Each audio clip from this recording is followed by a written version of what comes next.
সকালের ব্রেকফাস্ট আর চা সব কিছু সেরে এবার রান্নাবান্নার পালা। দুপুরের রান্নাতে আজকে হবে বাঁধাকপির তরকারি, তাও কাতলা মাছ এনেছে, কাতলা মাছের মাথা দিয়ে।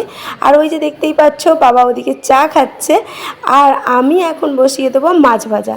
মাছ আলু বেগুন দিয়ে একটা ওই মাখা মাখা ঝোল টাইপের হবে আর কি। কাতলা মাছটা অনেক ফ্রেশ ছিল। আর আজকে আমার গলার অবস্থা শুনে বুঝতেই পারছো কতটা খারাপ আমার শরীরটা। প্রচুর ঠান্ডা লেগে গেছে, আমি ঠিকভাবে ভয়েস দিতেও পারছি না। তো আমি কিছু মশলাপাতি কেটে নিলাম এই যে ঝোলটা হবে এর জন্য। আর এই রান্নাটা খেতে মানুষ খুবই পছন্দ করে, আলু বেগুন দিয়ে মাছের ঝোলটা। এরপর বিছানার চাদরটা চেঞ্জ করে নিলাম। আর এখন তো প্রচুর গরম লাগছে, তাই সোয়েটার টোয়েটার সব খুলে দিয়েছি। এদিকে ছেলেও স্কুল থেকে চলে এসেছে, আর আজকে পেয়েছে স্কুল থেকে একটা চকলেট। কি খুশি ও দেখো, ওকে দেখলেই বুঝতে পারবে। রান্না আমার কমপ্লিট, এবার খাওয়ার পালা। Thanks for watching.